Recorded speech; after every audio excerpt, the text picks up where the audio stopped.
A giant Antonov 225 took off from Hostomel Airport outside Kiev recently and flew for 15 minutes before landing safely. The heavily reworked plane was originally designed to carry the former Soviet Union's Buran space shuttle. Industry experts say the AN-225, dubbed Myria or Dream, can carry 250 tons of cargo. That's equivalent to the weight of 250 small family cars, and could increase the size of that lucrative market. Test pilot Alexei Shalchenko expressed his enthusiasm after safely landing the plane. It's always nice to get a new plane in the air regardless of whether it's big or small, but a big plane always brings bigger emotions, he said. Antonov Airlines, an airline affiliated with the Antonov Design Bureau, has said the Myria could be hauling commercial cargoes by the end of the year.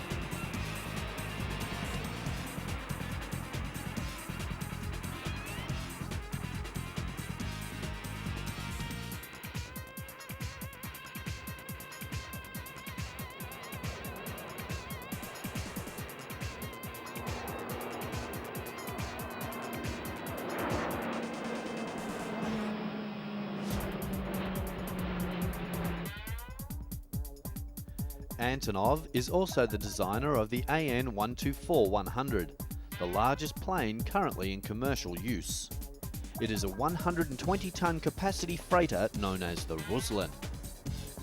The AN-124 is aimed at a niche market for super heavy and oversized air cargo, which is worth more than $200 million a year and is dominated by Russian and Ukrainian carriers. Russia's Volga-Depner Airlines, which controls the lion's share of the super heavy air cargo market, has also said it is interested in cooperating with Antonov to bring the AN-225 into commercial use. The plane, expected to make an appearance in June at the world's largest aviation industry air show at La Baguette in France, was launched in 1988 as part of the former Soviet Union's space program. Just 2 such planes were built, and only one actually flew. The turbo AN-225's wingspan is 88.4 metres, and the plane can carry its maximum cargo for up to 4,500 kilometres at a cruising speed of 800 to 850 kilometres per hour. With a lower payload of 150 tonnes, the range extends to 7,000 kilometres. Cargo can be carried both inside and outside the aeroplane. The attraction was huge and visitors came from far and wide to see this mighty beast take to the air. Keep your head up, it might just be flying your way soon.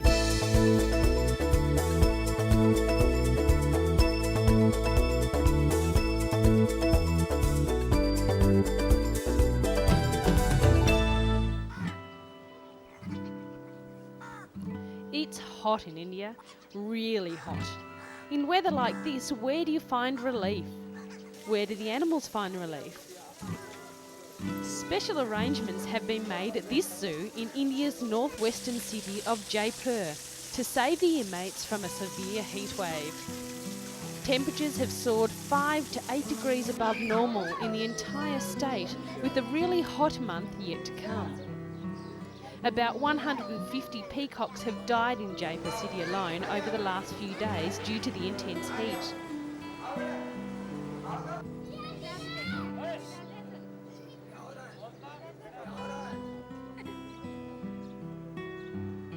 Zoo authorities have been sprinkling water at regular intervals to keep cages cool. Sunshades made of natural reeds have also been installed to protect the animals. The Jaipur Zoo houses tigers, lions, bears and primates, and is also home to water birds and 1 leopard. One of the visitors to the zoo said they'd also been suffering from the heat.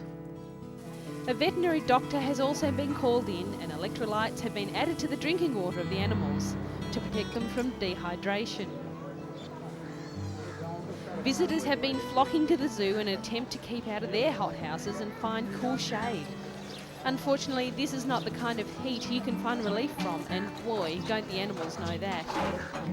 If you came from a climate that was usually covered in snow, this sort of heat would really take its toll. Zookeepers are paying special attention to the animals and trying to do all they can to relieve the heat and keep the animals as comfortable as possible. This is one zoo where the lions don't have the energy to roar and the monkeys prefer to sleep all day.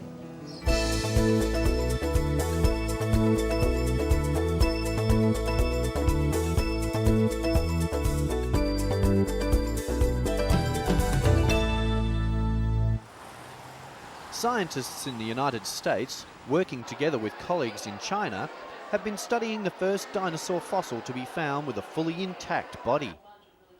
Scientists have identified it as being a dromaeosaur, a dinosaur thought to be the most closely related to birds.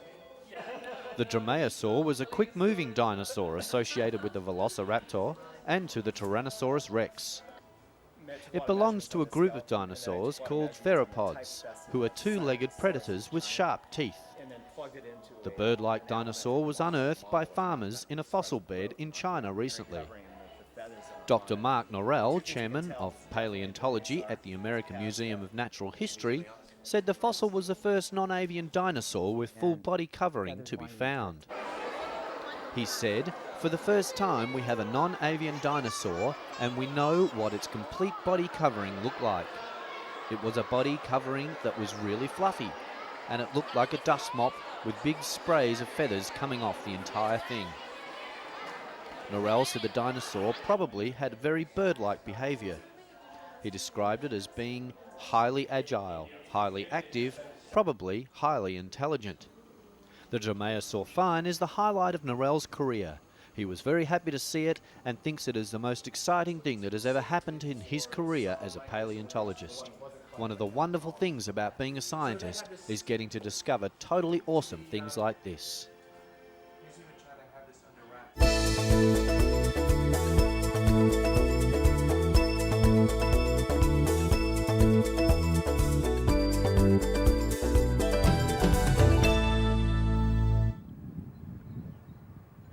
Here in Colombia, hidden well under the ground, is an unbelievable sight. It's a chapel made entirely from salt. The inspiration to build this amazing building came from miners, whose ancestors sculptured an altar to pray for protection under a mountain first exploited by Indians in the 15th century. The cathedral has been chiselled in caverns 750 metres inside the Zipaquirá mountain, 50 kilometres north of Bogota.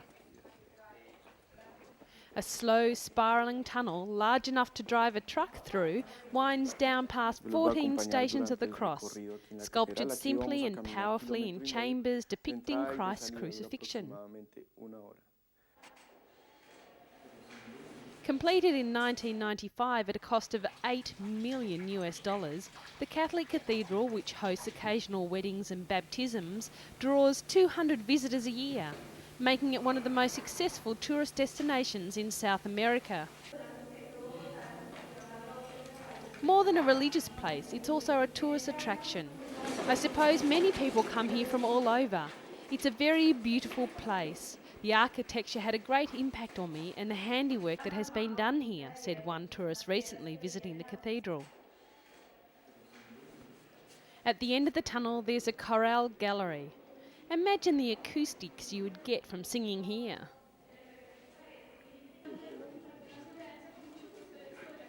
The salt inside the Zipaquirá mountain is white when moist with trickling water, but mostly it's grey-black and feels like typical stone. It can be fashioned into vast rooms, sculptures or strong, sturdy pews.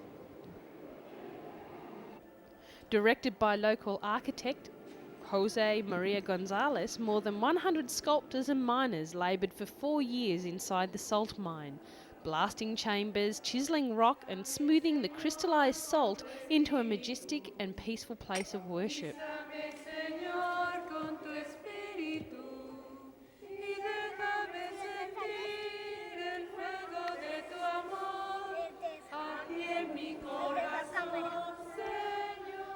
David Rincon, a miner who has worked in the deposit for more than 20 years, first extracting salt and now maintaining the church, said the designers created a sense of peace. He thinks it should be listed as the 8th wonder of the world. The town of Zipaquara, who has a population of about 120,000, earns about $1 million a year from the underground cathedral. It costs $5 to get an entry ticket, but the experience is well worth the visit.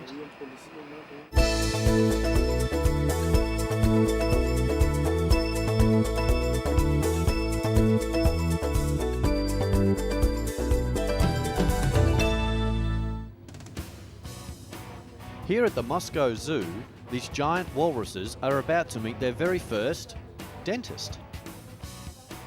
Even carefree wallowing walruses have to go to the dentist. And the walruses at the Moscow Zoo have a special reason for the dentist's visit. With not a care in the world, the deep-sea divers entertain the crowd, while the team from England embarked on a medical masterpiece. The walrus's family name comes from the ancient Greek word meaning one who walks with his teeth. Very appropriate really, when these guys need a special dental visit to keep them in tip-top condition. The walrus's tusk is like a modified canine tooth that grow from the upper jaw throughout the walrus's life. 1/5 of its length is hidden in the jaw. The longest tusk ever recorded was 94 centimetres long and 27 centimetres in diameter and weighed over 5 kilograms. That's one long tooth.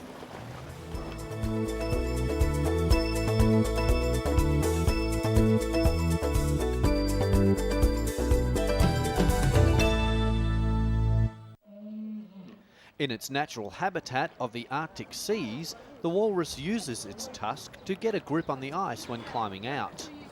In a concrete pool, though, the tusks were getting broken. The keepers fear that the walrus's tusks could become seriously infected and may even threaten their lives. The team of British dentists have volunteered their expertise to surgically remove the walrus tusks, a painful operation, but one that could save their lives. It was time for the big operation. It looks as if they're clambering to get in the door. They're either in a great deal of pain or they just don't know what they're in for.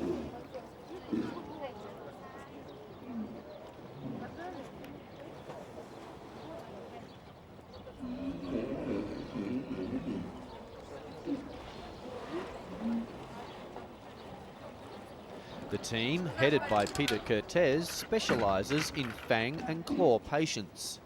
But even this operation is unique for them.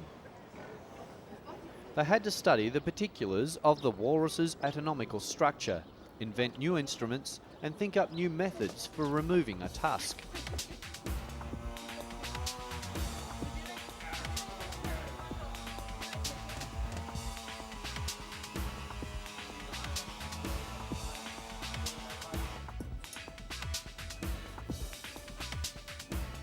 They also had to work out a way to safely inject anaesthesia into their patients, who could weigh up to 1.5 tonnes, which is more than a small family car. The dental team was unable to keep their first walrus stable under the anaesthetic and decided to treat him at another time. The second walrus, however, was able to take the anaesthetic safely, and the team proceeded with the operation. Zoo spokesperson Tatiana Arsenova said the operation would be difficult at all times of the surgery and that every moment is a risk. Arsenova, however, described the operation as perfect, and she said she was confident that all of her blubbery patients would pull through safely. 10 walruses will go under the dentist's knife during the operations, which are expected to last a week. In the end, though, chewing fish will take on a whole new sensation. Science, working with animals to create a better, painless lifestyle.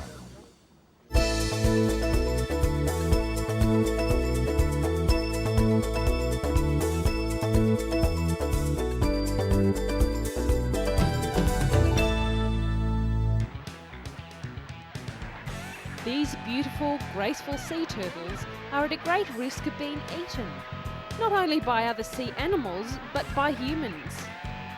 So an international coalition of sea turtle conservationists, known as Group 100, has been set up. They say that sea turtles, which are native to the Gulf area, run the risk of extinction due to predatory fishing.